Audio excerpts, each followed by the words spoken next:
কথা দিলাম তো। হ্যাঁ, কিসের স্বীকৃতি চাচ্ছ? মানে ৭১-এর তারা তো ছিল মুক্তিযোদ্ধা, তো ২৪-এর অভ্যুত্থানে যারা আহত তাদের স্বীকৃতি স্বরূপ কি নাম আসতে পারে? কমেন্টে জানাইতে পারেন।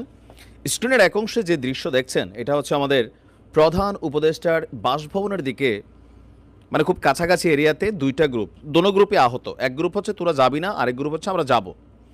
জুলাই অভ্যুত্থানের এই আন্দোলনে অনেক ছাত্রনেতার জীবন বদলে গেছে। কয়েকদিন আগেও যারা চপ্পল পরে হাঁটতেন তারা আজকে মার্সিডিজ ব্র্যান্ডের মতন দামি দামি গাড়ি, আরও এরকম বিভিন্ন প্রাড়ু চড়ছেন। কেউ কেউ বিয়ে শাদী করছেন, নতুন জীবন শুরু করেছেন, নামি দামি ফ্যামিলিতে যাচ্ছেন, পুলিশ প্রোটেকশন পাচ্ছেন, সেনাবাহিনীর প্রোটেকশন পাচ্ছেন, আবার কেউ কেউ চিকিৎসার জন্য এখনও হাসপাতালে কাতরাচ্ছেন। তো যারা হাসপাতালে কাতরাচ্ছেন তারা প্রত্যেকেই জুলাই আগস্ট অভ্যুত্থানে আহত। কারো চোখে, কারো বুকে, কারো শরীরে বিভিন্ন অংশে তারা আপনার আহত হয়েছে ওই অভ্যুত্থান চলাকালীন। কিন্তু ৬ মাস পার হয়ে গেলেও, সারা দেশ জুড়ে ছাত্রদের মেটিকুলাসলি রাজনৈতিক দল গঠনের প্রক্রিয়া আগাই গেলেও, ডক্টর ইউনূস নিজের ব্রেইন ওইদিকে খরচ করলেও ছাত্রদের দাবি বা এই আমজনতার দাবি যে ভাই আমাদের নিয়ে কে চিন্তা করতেছে, আমাদেরকে বলছিল একটা কার্ড দিবে, সেইটা আমরা পাই নাই। ভিক্ষায় নামছে একজন শহীদের স্ত্রী, দেখছেন তো, মারা গেছে, ওই পরিবারের খবরই নাই। জুলাই অভ্যুত্থানের এই যে মেডিকেলের ইস্যুতে দায়িত্বপ্রাপ্ত ফান্টান্ডের সার্জিস ওইখান থেকে বের হয়ে রাজনৈতিক দল নিয়ে ব্যস্ত, আসিফ তারা লাল গালিচে নিয়ে ব্যস্ত, ডক্টর ইউনূস ছাত্রদের রাজনৈতিক দল গোছাইতে ব্যস্ত। আসলে এই ফলাফাইনগুলোর পরিণতি কোন দিকে যাবে? এদের দেখা স্বাভাবিকভাবে যারা আমজনতা তাদের মধ্যে এই বিষয়গুলো যে কারা বেশি পাইলো কারা কম পাইলো এটার এখন ক্যালকুলেশন তৈরি হয়ে যাচ্ছে।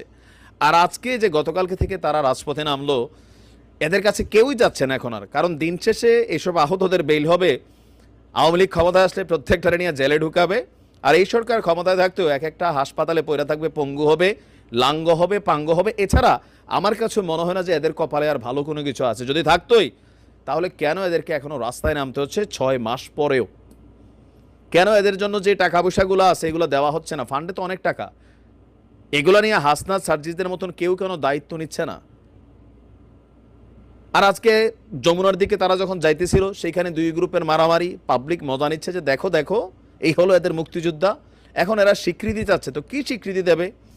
এই আন্দোলনের মধ্যে আবার দেখলাম ৭ উপদেষ্টা বৈঠকে বসছে, বলতেছে এদেরকে ১০ লাখ এককালীন দেওয়া হবে, এটা হবে সেটা হবে, কথা দিলাম তো। তো কথার মধ্যে তো রয়ে গেছে এদের অভিযোগ যে কালকে থেকে আমরা রাজপথে নামছি, জনগণের কথা চিন্তা করে রাজপথ ছেড়ে দিয়েছি, কিন্তু আমাদের জন্য আসলে কারোর কি কোনো কিছু আছে আর?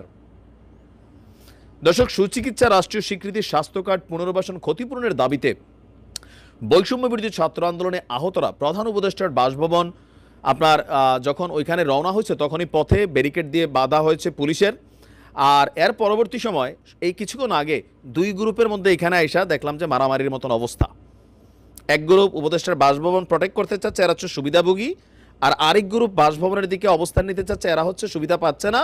এই যে বিষয়গুলো, এগুলো বাংলাদেশের কাছে কি মেসেজ দেয় যে ডক্টর মোহাম্মদ ইউনূস নিজের জন্য মাশাল্লাহ যতটুকু করে ফেলছেন, ছাত্ররা নিজেদের আখের যতটুকু গোছাই ফেলছেন, এই পোলাপাইনগুলোর কি অবস্থা?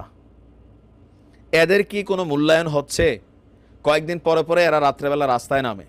আগে দেখতেন সার্জিস হাসনাত যাইতো, ফুটবল খেলতো, এখন আসলে এদের এইসব খেলাখেলির টাইম নাই। তো এদের আসলে বিষয়গুলো দেখবে কে? আশ্চর্য বিষয় না এটাই যে ডিম পারে হাসে, খায় কিন্তু বাঘ ধাসে। যারা এখন নেতৃত্বে আছে তাদের শরীরের মধ্যে ওই ডিবি অফিসে গিয়া যদি ওই দিন রাত্র না আসতো তাহলে এক একজন হয়তো এরকম আহত হইয়া এরকম হাসপাতালে পড়ে থাকতো, পাবলিক পাত্তাও দিত না, চিনতও না। আমরা জোর দাবি জানাচ্ছি যারা আহত তাদের সুচিকিৎসা রাষ্ট্র করতে হবে। আর যদি সেটা না হয় তাহলে আগামী দিনে কি ঘটে বাংলাদেশে সেটা দেখার অপেক্ষায় আছি। ভালো থাকুন।